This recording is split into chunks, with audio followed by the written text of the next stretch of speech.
Assalamualaikum warahmatullahi wabarakatuh. Salam sejahtera untuk kita semua.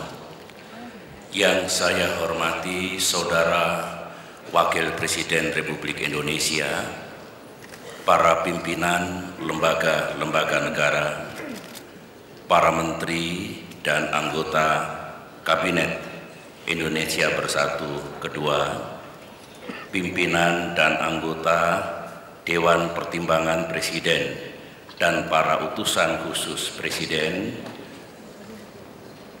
unsur pimpinan Dewan Perwakilan Rakyat Republik Indonesia, para gubernur, para bupati dan para wali kota, pimpinan dan anggota Komite Ekonomi Nasional, pemimpin dan anggota Komite Inovasi Nasional, para pimpinan lembaga pemerintahan non-kementerian, para perancang pembangunan di seluruh tanah air, para pimpinan perguruan tinggi, para pimpinan lembaga-lembaga internasional mitra pembangunan Indonesia, para pimpinan organisasi non-pemerintahan yang ikut berkontribusi dalam perencanaan pembangunan, hadirin sekalian yang saya hormati. Alhamdulillah, hari ini kita dapat kembali melaksanakan satu acara yang penting berkaitan dengan tugas kita untuk memajukan kehidupan bangsa dan meningkatkan kesejahteraan rakyat, yaitu memikirkan dan nantinya menetapkan rencana pembangunan yang insya Allah akan dilaksanakan pada tahun 2015 dan hakikatnya pada tahun-tahun berikutnya. Sebagaimana yang selalu saya sampaikan setiap Musrenbangnas, saya ingin menyampaikan satu dua hal. Pertama adalah bagi saudara-saudara, utamanya gubernur, bupati, dan wali kota yang baru pertama kali mengikuti Musrenbangnas karena baru mendapatkan mandat dari rakyat dan baru dilantik, saya ucapkan selamat bergabung dan sekaligus saya ucapkan selamat bertugas untuk memimpin daerah saudara masing-masing sesuai dengan harapan dan aspirasi rakyat yang saudara pimpin. Tentu dengan harapan semoga saudara semua sukses. Yang kedua, barangkali ada juga yang tahun ini akan menyelesaikan tugasnya seperti saya, baik gubernur, bupati maupun wali kota. Saya mengucapkan terima kasih dan penghargaan yang setinggi-tingginya atas semua yang telah saudara lakukan. Saya tahu tantangannya besar, permasalahan sering kompleks, tetapi saudara telah berupaya sekuat tenaga untuk memimpin daerahnya masing-masing dan sekaligus sekali lagi memajukan kesejahteraan rakyatnya. Dengan tulus atas nama negara dan pemerintah, saya mengucapkan terima kasih. Jasa saudara akan dicatat oleh Allah Subhanahu wa Ta'ala. Saudara-saudara, hari ini saya ingin menyampaikan satu, sebutlah sambutan pengarahan, tetapi sedikit berbeda dengan yang saya sampaikan di Musrenbangnas sebelumnya. Karena ini sekali lagi adalah tahun terakhir bagi saya. 6 bulan lagi kita akan memiliki pemimpin baru, presiden kita nanti. Oleh karena itu saya ingin menyampaikan seraya mengucapkan terima kasih dan penghargaan yang setinggi-tingginya kepada saudara semua, kepada seluruh rakyat Indonesia apa saja yang telah kita lakukan 10 tahun terakhir ini. Dan kemudian saya juga ingin mengajak saudara melihat ke depan apa yang hendak dilakukan oleh bangsa ini 5-10 tahun mendatang. Jika dalam 10 tahun ini di sana sini ada kekurangan dan belum berhasilan, saya jelaskan nanti pekerjaan rumah apa yang maaf masih harus kita selesaikan, sepenuhnya adalah tanggung jawab saya. Tetapi ketika nanti banyak capaian hasil yang alhamdulillah bisa kita capai selama 10 tahun ini, maka dengan tulus saya juga mengucapkan terima kasih dan penghargaan atas kontribusi saudara semua, kontribusi dan kesabaran seluruh rakyat Indonesia. Kemudian kalau kita melihat masa lalu, barangkali situasi dan kondisinya belum baik.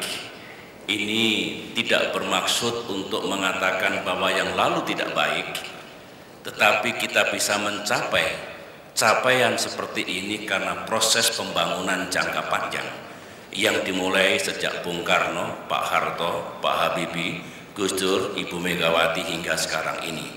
Kalau 2004 nanti kita potret keadaan kita masih menghadapi sejumlah masalah, saya juga ada di situ. Jadi 5 tahun ketika Presiden Abdurrahman Wahid dan kemudian Presiden Megawati memimpin, saya hampir 5 tahun juga berada di situ. Jadi sekali lagi kilas balik ini atau potret ini atau motion picture ini karena bergerak dan mengalir adalah potret kita semua. Namun demikian, bangsa yang cerdas adalah bangsa yang bisa mengambil pelajaran dari masa lalunya. Yang baik-baik dilanjutkan, yang tidak baik dihentikan. Dan kemudian dengan semangat yang tinggi melakukan lagi untuk masa depannya.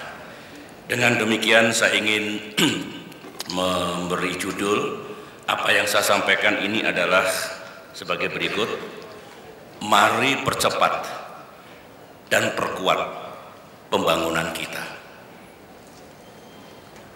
Judul ini penting dan kita semua yang ada di ruangan ini mengemban amanah yang luar biasa untuk rakyat kita. Oleh karena itu tiada lain yang harus kita lakukan adalah di tahun-tahun mendatang mempercepat dan memperkuat pembangunan kita. Saudara-saudara, orang yang pesimis akan mudah berkata, Indonesia sulit maju. Tapi bagi yang optimis, dia dengan sepenuh hati mengatakan Indonesia bisa maju. Dan sejarah pula yang mencatat bahwa ternyata Indonesia yang kita cintai ini bisa maju. Tugas kita adalah mempercepat dan memperkuat pembangunan Indonesia ke depan. Tentu bukan hanya tahun 2015, tapi 5 tahun mendatang, 10 tahun mendatang, dan seterusnya. Karena pembangunan itu sebuah proses, never ending goals, bukan pekerjaan sekali jadi, sebuah kegiatan jangka panjang. Tentu saudara-saudara, tantangan pasti banyak, permasalahan yang kita hadapi sering kompleks, dan sumber daya kita juga terbatas. Tapi dengan kerja keras, kemajuan pasti dapat kita raih. Dari situ, marilah kita menengok keadaan Indonesia 10 tahun yang lalu, sebuah kilas balik, apa yang kita lakukan sejak itu hingga sekarang. Kemudian apa pula tantangan kita 10 terakhir ini. Saudara-saudara, mari kita lihat sejenak apa yang kita hadapi dulu pada tahun 2004. Saya hanya ingin mengambil beberapa contoh, dan untuk mempermudah pemahaman kita, saya akan sampaikan keadaan di bidang ekonomi, di bidang politik, hukum, dan keamanan, dan di bidang kesejahteraan rakyat.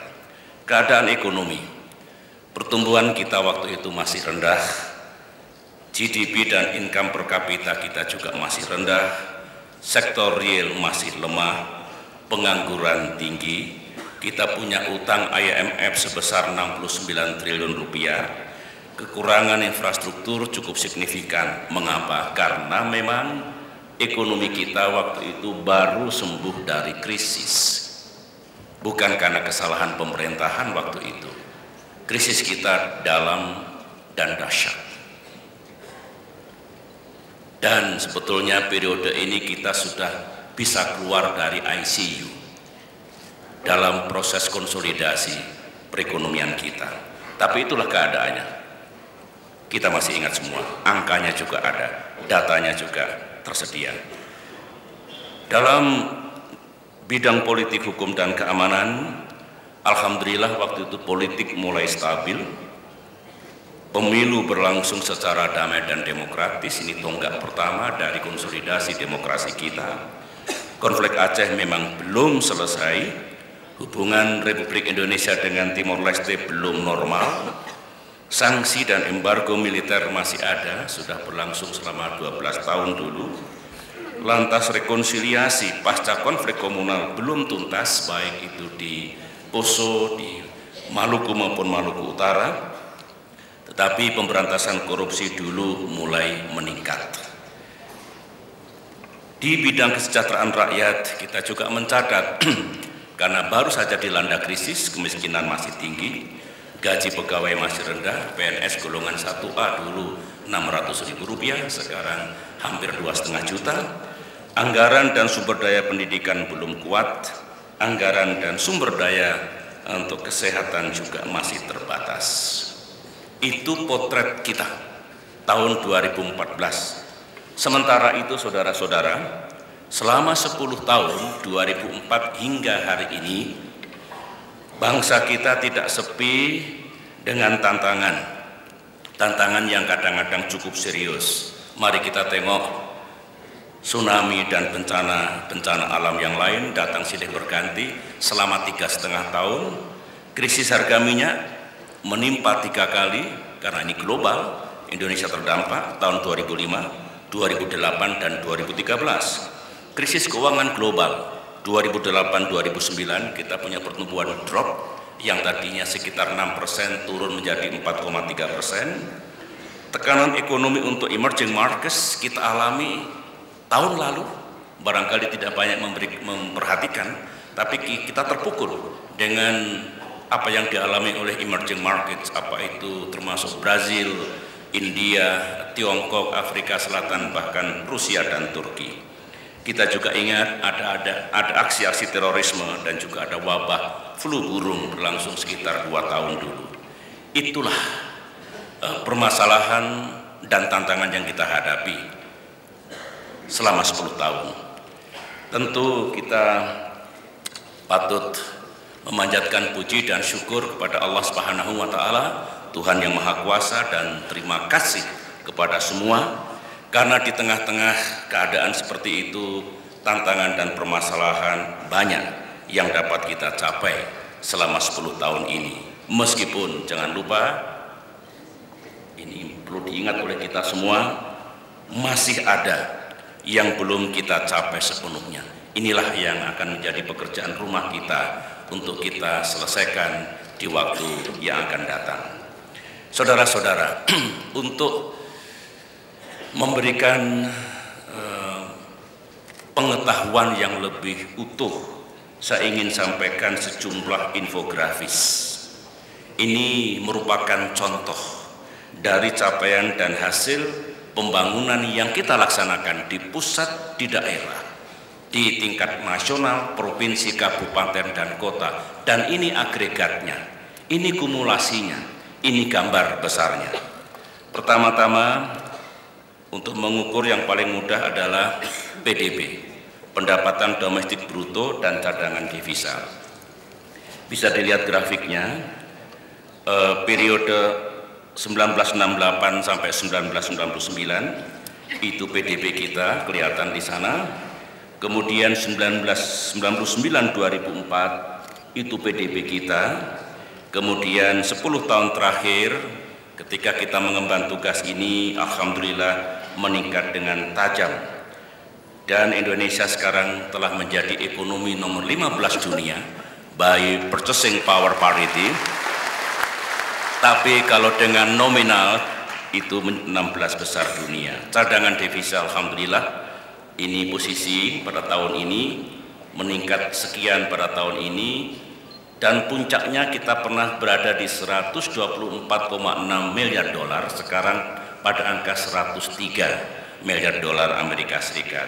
Jadi ada penguatan cadangan devisa yang alhamdulillah patut kita syukuri.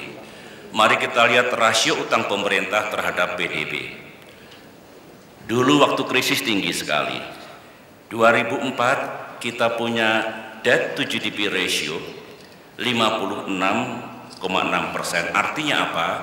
Kalau negara ini memiliki pendapatan besar, maka lebih dari separuh untuk menanggung hutang kita. Itu artinya, alhamdulillah dengan kerja keras kita telah menurunkannya sebesar 60%, dan sekarang ini rasio utang pemerintah terhadap PDB, debt to GDP ratio turun menjadi 23%. Sementara itu, kalau ada yang pertama, jangan-jangan meskipun 23% kita ini masih jauh dibandingkan negara maju. Tolong ditengok, ini saya bandingkan dengan sejumlah negara G20. Ya, di atas kita adalah Jerman, di atasnya Amerika Serikat, di atasnya Inggris, di atasnya Prancis, di atasnya Italia, dan di atasnya Jepang. Kita lihat, kita bersyukur bahwa rasio utang terhadap PDB kita tetap paling rendah di antara negara-negara raksasa itu. Sementara itu, menambah rasa syukur kita, komponen utang itu dibagi dua. Ada yang disebut dengan komponen utang luar negeri dan utang domestik yang dipinjamkan oleh pihak dalam negeri. Yang luar negeri ini pun terus-menerus dapat kita kurangi. Yang tadinya 27%, 27,8%, menurun 7%, sekarang tinggal 7,8%. Mari kita tengok anggaran pendapatan dan belanja negara. Alhamdulillah telah meningkat 4 kali lipat. Ini kelihatan di sini komponennya. Ya, karena ya kita ditolong oleh Allah Subhanahu wa taala, kita mampu bekerja keras setelah mengalami pengalaman yang sangat pahit.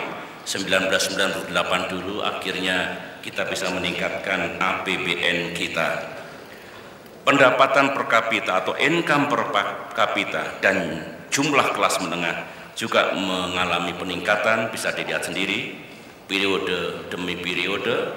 Sekarang di sini angka kita naik 4 kali lipat, sementara kelas menengah kita yang tadinya pada angka 37% menurut Bank Dunia sekarang menjadi 56,7%. Pendapatan per kapita sejak Indonesia merdeka ini proses panjang pergulatan dari bangsa ini untuk meningkatkan pendapatan per kapita rakyatnya.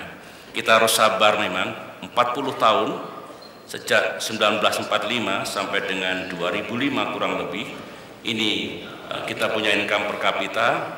Alhamdulillah hampir 10 tahun terakhir kita bersama bisa meningkatkan menjadi angka ini, dan manakala kemarin kursnya tidak jatuh, kalau kurs masih sekitar 9.000, angka ini mencapai 4.000. Karena sekarang 11,5 kurang lebih, maka inilah income per kapita kita pada posisi sekarang. Di kalangan anggota G20, pertumbuhan ekonomi kita juga patut kita syukuri. Kita nomor 2 setelah Tiongkok sejak tahun 2009. Kemiskinan tercatat bagaimanapun. Terima kasih para bupati dan wali kota yang paling depan, yang bekerja keras untuk mengatasi. 5,23% jumlah penduduk setara dengan 8 juta orang keluar dari kemiskinan. Tahun 2000 angkanya 19, sekian persen, 2016 sudah turun 3%, naik sedikit karena krisis harga minyak dan kita menaikkan harga BBM lebih dari 150%. Tetapi alhamdulillah setelah itu turun terus hingga posisi sekarang 11,47%. Kita masih ingat kita lakukan berbagai upaya, baik pemerintah pusat maupun pemerintah daerah, antara lain meningkatkan perlindungan sosial seperti beras untuk rakyat miskin, program keluarga harapan, bantuan langsung sementara masyarakat dengan angka yang juga tidak kecil, dan itu semua telah dibuktikan dengan menurunnya angka kemiskinan secara terus-menerus. Pengangguran kita juga mengalami pengurangan, 3,6% jumlah penduduk keluar dari pengangguran terbuka, 8,1 pada tahun 2001, naik 9,9 pada tahun 2004, masih naik lagi pada tahun 2005, tapi setelah itu alhamdulillah bisa kita turunkan dan sekarang berkisar pada angka 6,3%. Nilai ekspor, silahkan dilihat sendiri angka-angkanya, termasuk kenaikan yang hampir 3 kali lipat. Pendidikan nasional saudara-saudara ini sangat penting, bukan hanya jumlah anggarannya yang terus meningkat, ini posisi sekarang, tapi juga infrastruktur pendidikan yang dibangun.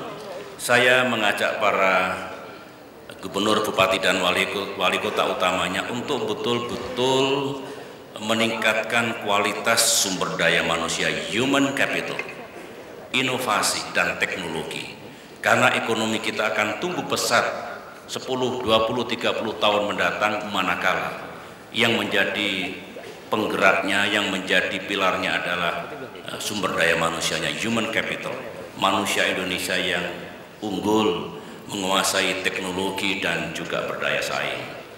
Kesehatan juga mengalami perbaikan yang signifikan, saudara-saudara. Kita lihat ini masing-masing tambahan rumah sakit, tambahan puskesmas, dan juga apotek. Meskipun kita masih harus bekerja keras untuk menambah jumlah dokter agar rasionya baik, 1 dokter untuk berapa ribu orang begitu, tetapi pertumbuhannya juga nyata dari periode ke periode. Kita sekarang punya 76.000 lebih dokter, mestinya harus kita lipat gandakan, naik 2, 3, 4 kali di tahun-tahun mendatang. Ketahanan pangan, ini ada yang keliru memahaminya seolah-olah produksi pangan kita terus menurun. Tidak, kecuali kedelai. Kedelai memang susut dari tahun ke tahun. Masalahnya petani kita tidak banyak yang mau menanam kedelai manakala harganya tidak baik. Tetapi untuk padi, jagung, gula, dan daging terus naik. Nah, mengapa kok kita masih merasa kurang? Kadang-kadang harus impor untuk sejumlah komoditas pangan. Kebutuhan atau demand masyarakat kita juga meningkat tajam, termasuk middle class, termasuk consuming class, yang itu jumlahnya besar.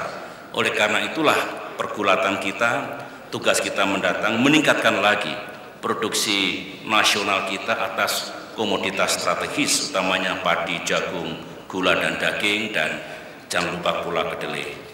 Listrik, saya kira semua sepakat, ini sangat-sangat penting. Ini posisi pada periode ini posisi pada periode hingga 2004 kita punya 25.000 megawatt sejak Indonesia merdeka. Nah, dalam waktu 10 tahun angka ini akan menjadi 50 segera beberapa bulan mendatang, sehingga kita bisa naikkan 2 kali lipat. Saya tahu para gubernur, bupati, dan wali kota kalau ketemu saya, Pak Presiden, hambatannya di listrik kurang. Saya setuju, saya tahu. Oleh karena itulah meskipun sudah kita tambah seperti itu, ternyata masih juga kurang, artinya ekonomi kita tumbuh sebenarnya. MP3EI ini bukan macan kertas, ya, saudara masih ingat dulu, ini kita susun bersama-sama. Para gubernur di situ, para ekonom di situ, pimpinan BUMN di situ, pimpinan swasta di situ, para menteri di situ, kita bertemu di Cipanas, di Bogor, dan di Tampak Siring, lahirlah MP3EI. Ini rencana besar. Kalau tidak punya rencana besar, bangsa kita nggak kemana-mana. Dan alhamdulillah, kita punya sasaran sampai 2025, memerlukan biaya 4.500 triliun, tapi hingga tahun 2013 kemarin sudah bisa kita bangun 365 proyek setara dengan 828, sekian triliun. Semua koridor bergerak.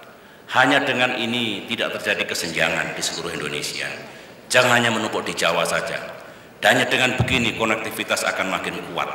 Dan kalau kita punya konektivitas yang kuat, ketika kita sambungkan ke Asia Tenggara, Asia Timur, dan Asia Pasifik, we are at a stronger position.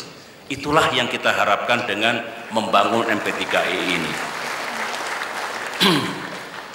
Transportasi itu juga jantung konektivitas juga meningkat 8 kali lipat. Lihat saja anggarannya 8,1 triliun, kemarin 67,4 triliun. Jalan juga mengalami peningkatan. Ini posisi jalan kita pada tahun 1999, ini posisi jalan kita pada tahun 2004, ini posisi jalan kita pada tahun 2013. Tiap tahun mengalami penambahan dan 10 tahun cukup membanggakan apa yang kita lakukan. Transportasi darat, jalur kereta api telah kita tambah sepanjang 1.360 km. Unit kereta api dari 23 unit sekarang menjadi 633 unit atau meningkat 28 kali lipat. Transportasi laut, kita bisa menambah 90 unit kapal penyeberangan, 33 unit kapal perintis, kemudian kita bangun pula 191 pelabuhan strategis, 41 pelabuhan perintis, dan 347 dermaga penyeberangan. Udara sangat penting, saudara-saudara. Lihat, ini jumlah pesawat yang kita miliki pada periode ini sekian. Ini yang kita miliki 400 unit pada periode ini, dan alhamdulillah sekarang dengan upaya kita sudah bisa meningkatkannya lagi. Dan sekarang Indonesia memiliki 1.224 unit. Kita telah bangun 61 bandara, kemudian termasuk 30 bandara di wilayah perbatasan.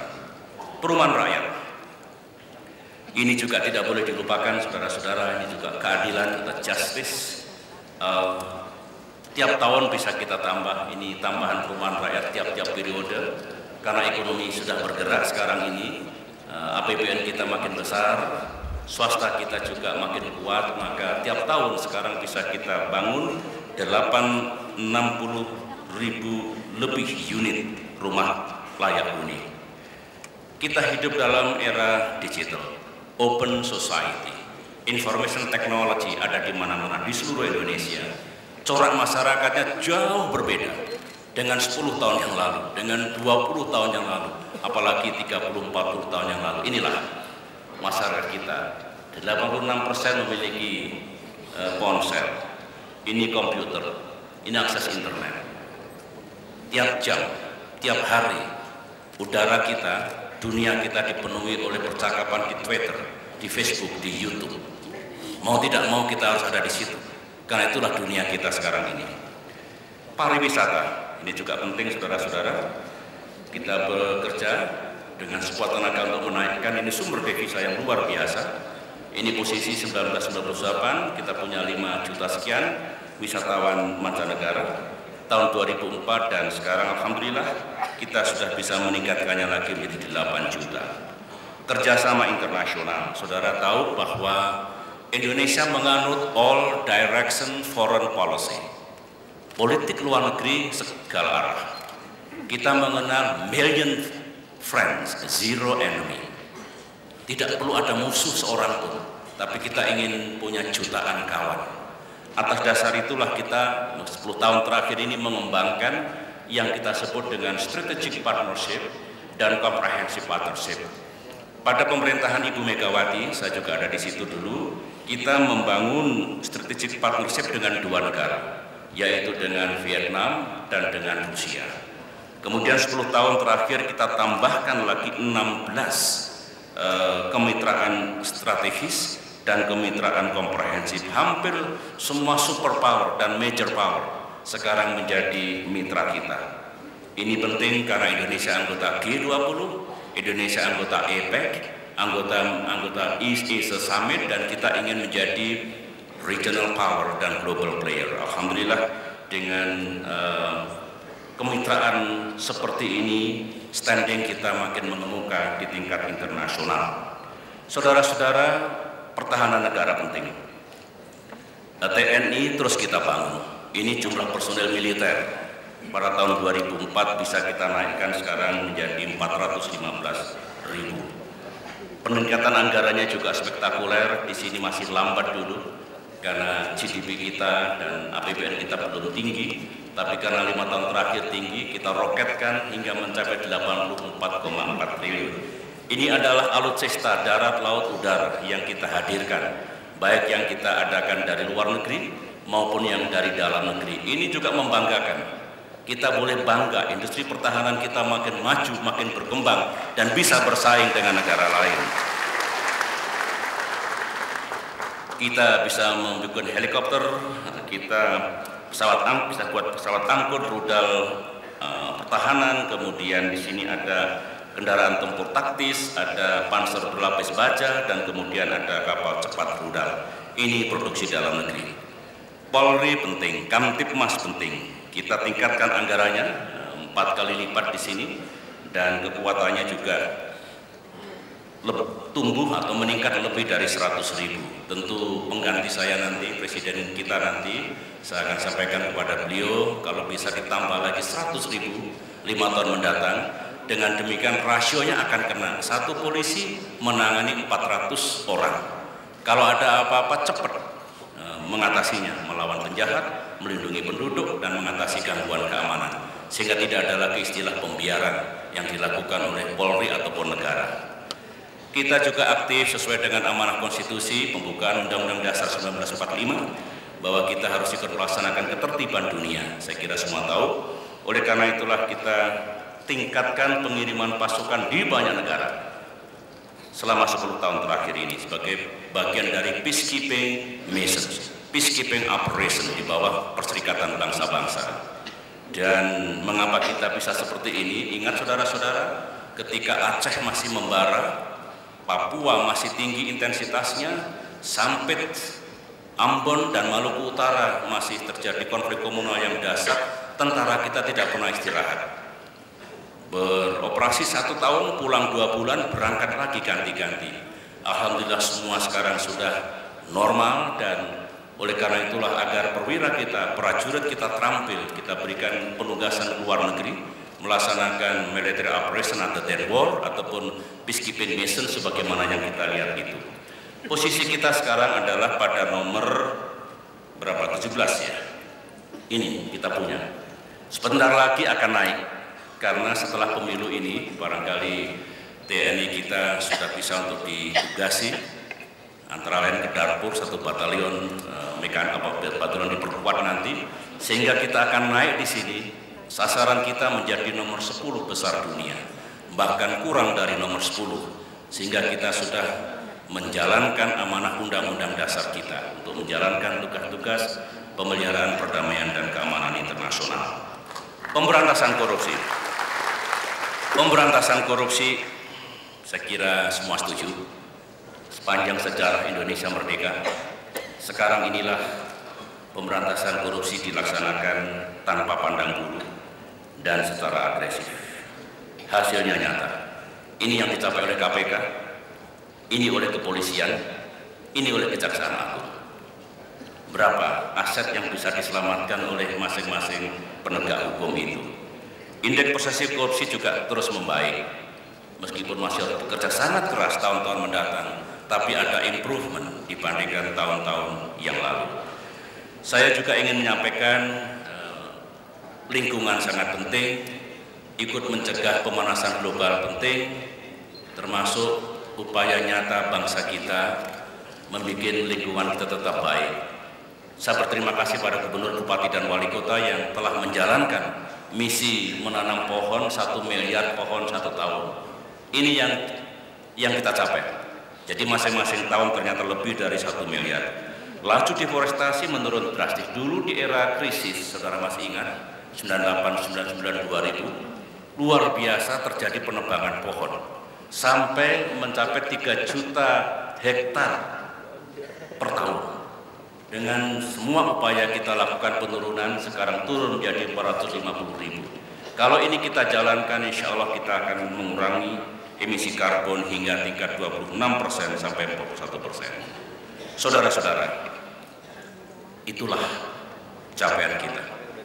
Alhamdulillah. Sekarang bagaimana ke depan?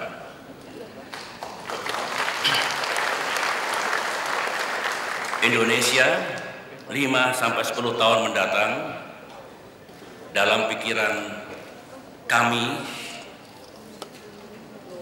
harus memiliki sasaran-sasaran besar yang akan saya sampaikan ini.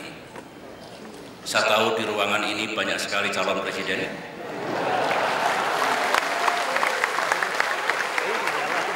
Untuk amannya 50% presiden kita nanti berasal dari ruangan ini. Tetapi 50% bisa berasal dari yang di luar ruangan ini. Itu yang paling aman itu.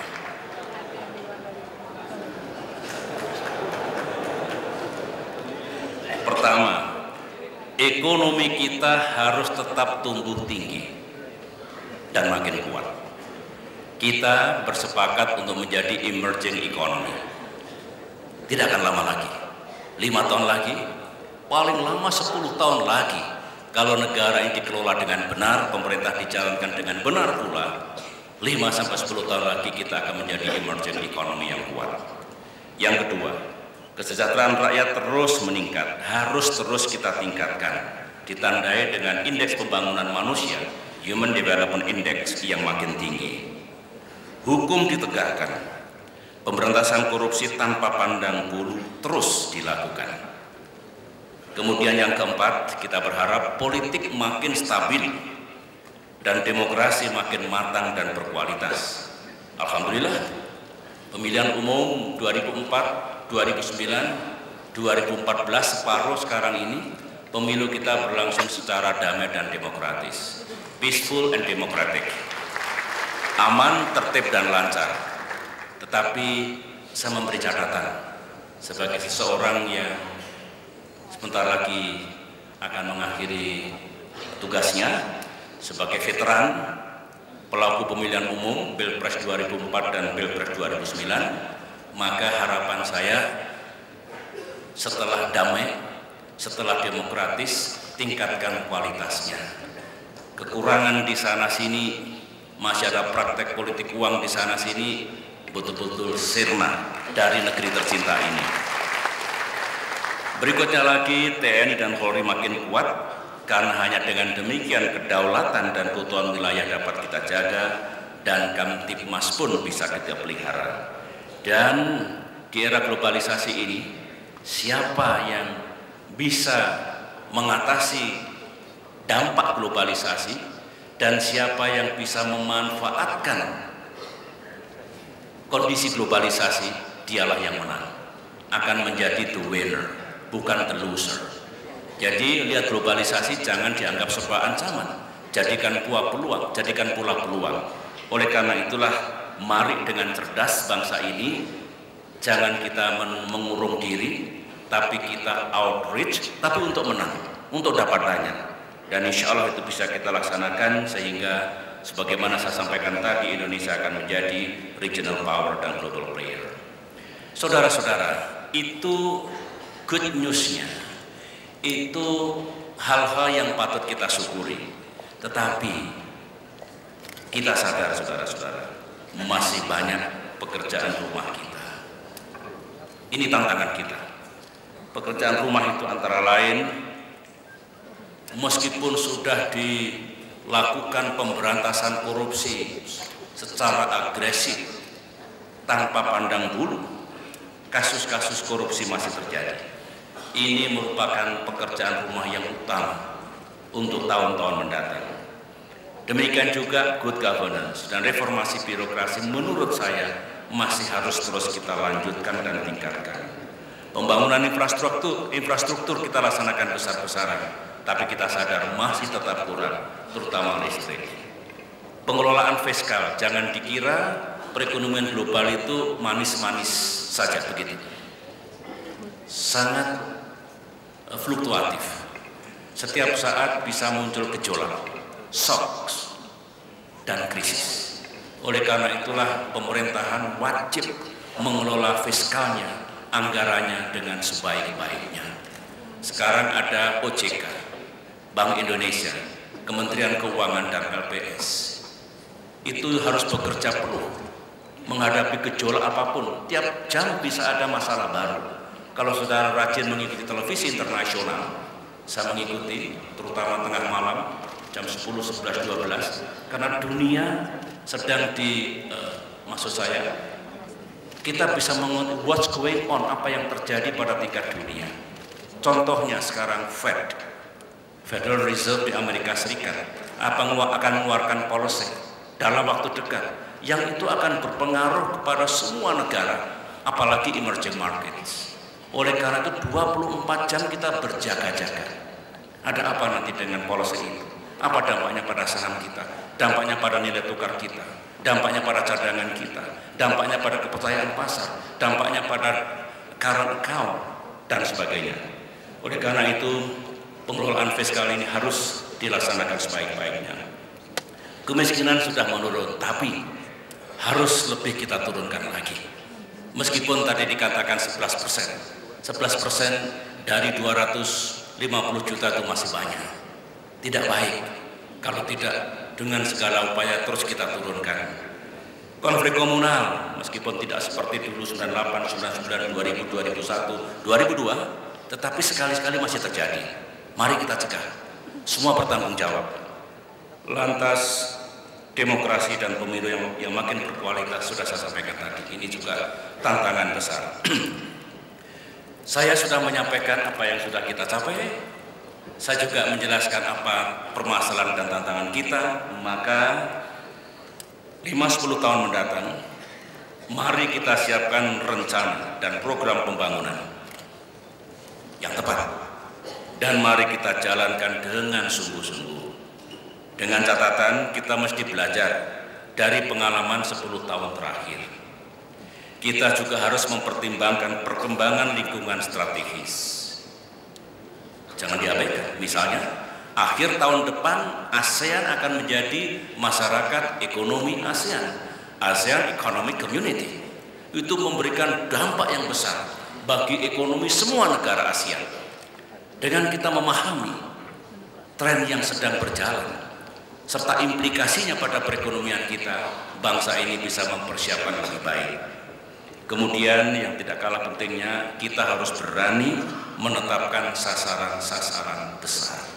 Lebih bagus ada yang tidak bisa kita capai daripada sasaran kita terlalu kecil.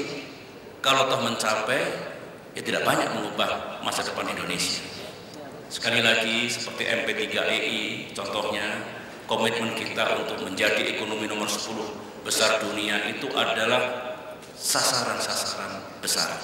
Dan kita harus berani menetapkan, tetapi konsekuensinya harus sungguh bekerja keras untuk mencapainya. Kalau itu kita lakukan, saudara-saudara, maka Indonesia akan makin maju, makin aman, makin adil, makin demokratis dan makin sejahtera. Dan izinkan saya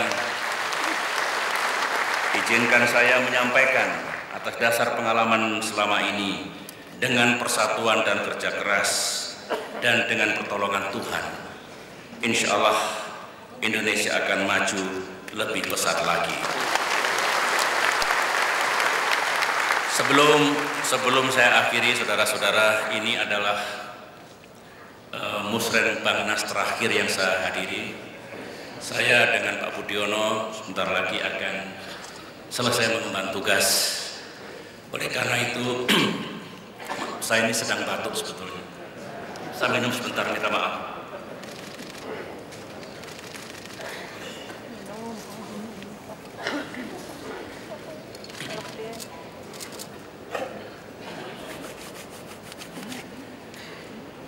Saya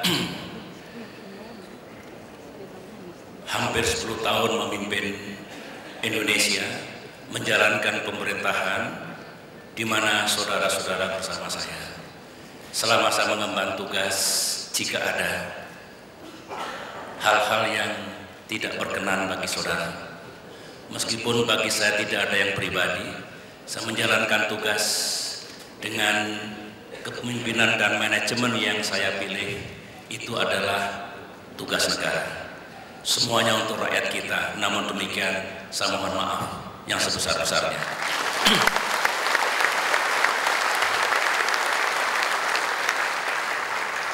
Saya mendoakan pemerintahan setelah saya nanti, sebagian besar saudara masih ada di situ, makin maju, makin baik, dan makin banyak yang dihasilkan.